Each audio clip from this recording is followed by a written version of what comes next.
we bring in Manila 2nd District Congressman and National Unity Party member or NUP Party member, Rolando Valeriano. Congressman Valeriano, magandang hapon po and welcome back to Storycon. Magandang hapon, Congressman. Magandang hapon. Good afternoon po, Secretary and Ed. Thank you po sa pagtawag. Magandang hapon po sa inyo lahat. Thank you po sa pagsagot. Sir, makikichismis na kami, Congressman, kung ano ang bali-balita. Susunod na kabanata. Oo, sa partido ninyo especially kasi you're the, if not the biggest, the second biggest party in Congress. The second biggest party po. Ang NUP. Di ba, huli natin pag-usapan, the last time you were here was kung merong desisyon ng partido dun sa impeachment.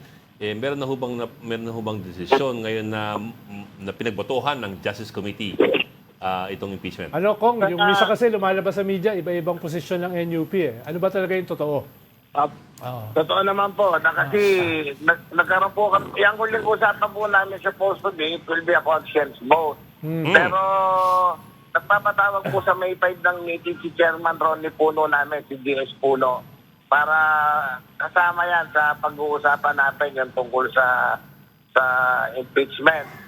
Kung matatandaan po ninyo, before, parang nagbitaw kami ng salita na we are waiting for smoking gun. Opo. So, May 5 po, siguro, mararamdaman natin yan kasi ibang mga miyembro po namin nasa bakasyon pa eh. Pero definitely by May 5, we have to come up with our position. O kung hindi man po, baka payagan din kami na kung ano yung gusto namin, what is right and what is just. Yun po ay magiging botohan namin. From your vantage point po, Congressman, meron ba kayo nakitang smoking gun? Kahit kayo lang. Yung SALN, medyo ano po yun. Maganda po yung ginawa ng Justice Committee na tinignan nila yung mga evidence na sa ganun nga para pag nakita nila. Tingin ko marami rin pong congressman na kumbaga nagising dito at although there is a commitment din nasa Supreme Court ruling naman po yun na dapat bigyan kami ng ample time para ma-review o mabasa namin ang gusto yung article of impeachment yung iaakit sa Senate. So siguro po maraming magbabagong congressman. Tingnan po natin. Basta as far as the NUP is concerned po, sa May 5 baka I don't know kung maglalabas kami ng isang posisyon Unified o position. magkakaroon pa rin kami ng kanya-kanyang boto. Maganda naman kasi, Kong, yung batay sa konsyensya ang pagboto. Tama po. Diba? Pero ako kasi may kilala kasi ako mga congressman na walang konsyensya. Dako, na tayo. Hindi ko nilang papangalanan, no? Alam naman nila kung sino sila. No, kaya yes, maganda 'yon, pero sana lahat makinig sa kanilang konsensya. Yung iba kasi nakakatulog ng mahimbing kahit walang konsensya. Actually po, ang LUP naman, sanay kami na pinababayaan kami. Although nung yung huling impeachment po, nung halos, I think, all of the NUP members bumoto to impeach the Vice President. Ngayon po, hindi ko talaga alam kung ano magiging posisyon. Kung magbibigay ng posisyon ng NUP or magkakanya-kanya ulit kami. Pero meron na po ako mga miyembrong nakita na sa matter of fact, kasama rin sa Justice Committee na bumoto ng Secretary Zero. So, malamang meron na talaga decided ng iba.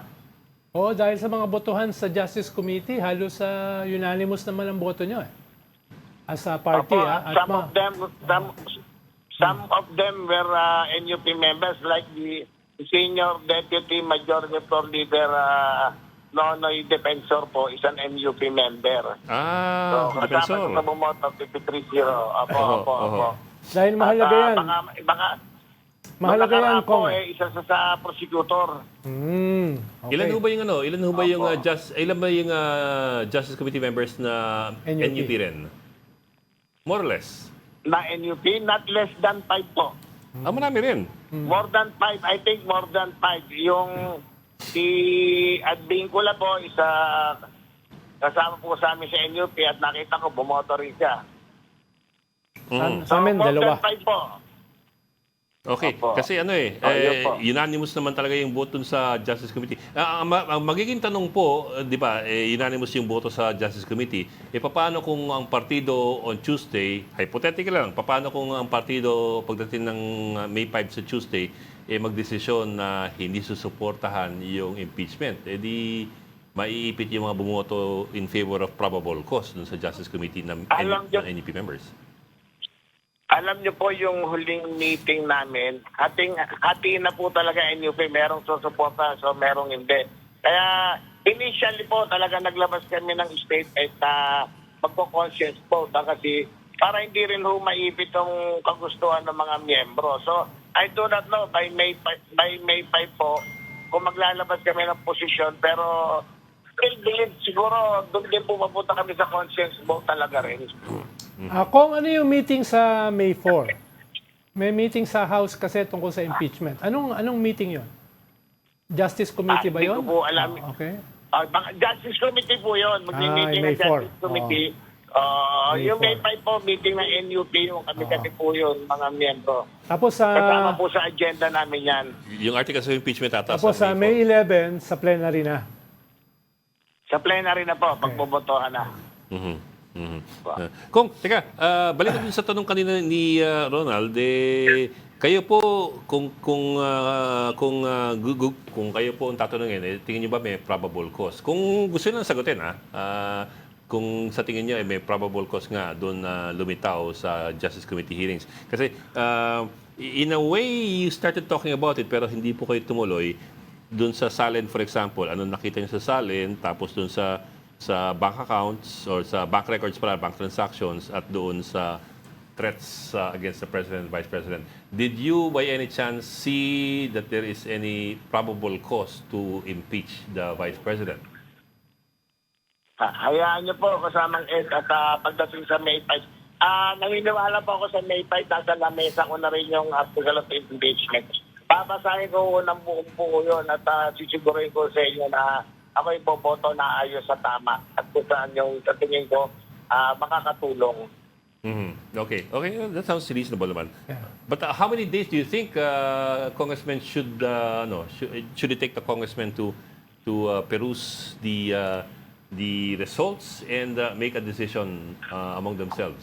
Ilang araw o ilang linggo Siguro kaya? po kung masasabit ng Justice Committee sa amin ng May 5 yan, kung sila maggagawa ng report nila May 5, that is Tuesday, siguro the following week po, May 11, siguro sapat na naman yun para intindihin ng mga congressman yung nilalaman ng article of impeachment.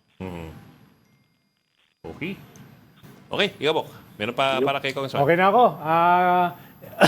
Hintayin na lang namin yung inyong meeting, Kong, sa May 5. Sige po. Sige po. Salamat po. Maraming Magandang salamat hapon po. sa inyong lahat. Congressman Maraming Valeriano. salamat, Kong. Thank you for joining us this afternoon. Mr.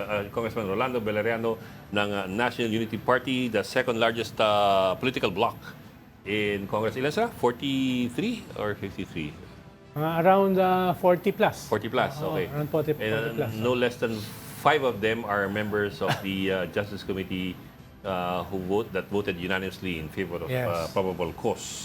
Yes.